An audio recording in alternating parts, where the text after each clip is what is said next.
Now comes one of the trickiest parts to basically any offense, and that's going to be red zone. So there's a few different things here that I like to personally do in order to punch the ball in. One, you're going to have a little scheme here out of trip set end. You're just going to incorporate RPO alert bubble. It's going to incorporate speed option, and then a couple pass setups here out of shallow dig. Now we're not going to touch a lot on the run plays just because we all know how to run the ball. Mainly want to focus around the pass plays so you guys can see how they work. So this is the first pass play here. Looks like this. Your main reads here. One is going to be B in between the zones. Two is going to be the streak out the backfield. And then late, you should have this. It's a corner route that you stem all the way down. So you can usually hit that once it gets towards the sidelines. So you can see here, first read, wide open. That was 4 yards. Basically, you already punched the ticket here. Let's do it again. See right there, running back streak. A lot of people forget about the running back, especially in the red zone. I've scored many touchdowns doing this. See right there, back to the end zone. As soon as he kind of sucks towards the streak, you can go ahead and throw it. It's just money. And then you may be able to throw this in route, sometimes late over the middle of the field.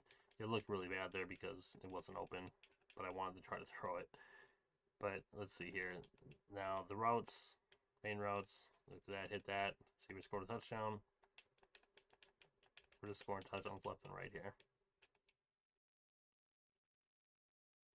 Right there. So the other setup that I kind of run here, I put Y on a flat, RB on a flat.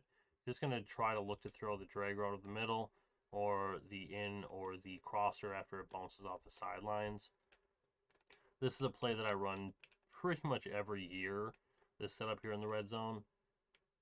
It's still pretty solid in college football. It's better in Madden right now, but you can see it's still pretty decent. I was able to step up and throw the in route.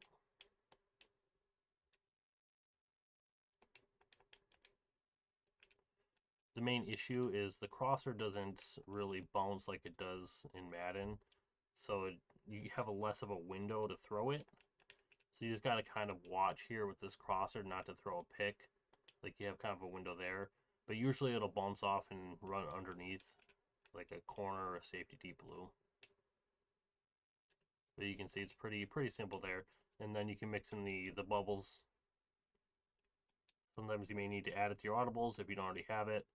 And we already know how to run a bubble screen. Hike it to make the read between the bubble and the running back run.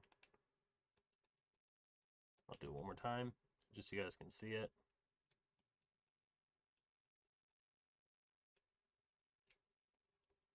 Couple easy yards there. So like I said, other run play is the speed option. Just to give yourself another run play out of the formation. Sometimes you can playmaker to the left and run it up the middle, pitch it out, whatever. We're just kind of, my O-line is getting demolished. It's crazy how bad they're getting killed. But yeah, you can run that as well. I mean, there's a few different good run plays in this formation. The bubble, the counter solid, and then even the read option's good too. Another formation that's pretty decent. I don't really have any pass plays though out of these other formations. They're mainly just decent runs. Halfback power is good. You just kind of take up the middle, and then you try to jump over the line here. See, right there. Boom, tutty. Now, the other thing here, you have all sorts of RPOs in this formation. So if you throw one or two of them in there, you'll be able to mix that in with the power row, and it should be good enough to punch the ball in. So let's do it again. See right there. People always aren't ready for the RPO in this formation, like they are in trips. See, just kind of scoring really easy.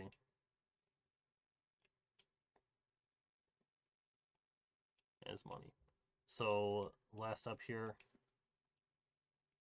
we're just going to show some runs out of I form that I like. I like stretch and I like power out. So go ahead and put that in your audibles, the power O, come on the stretch, and then from there you just mainly read the defense. So like if they're, let's just come on 3-4, cover 3. So they're in 3-4. You look for the strong or weak side. You can just playmaker, do whatever you need to do here. It's mainly just coning the box and running what the defense gives you. So stuff like the power out 2 here. The pulling guards are nice. Just to mix it up, because if your opponent knows they can shoot the gap versus the stretch, they're just going to continuously hit you in the backfield.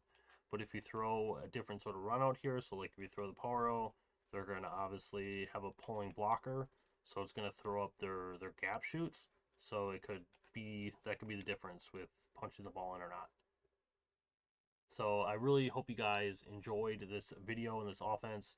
If you are finding my channel helpful, please, please, please subscribe and hit the like button.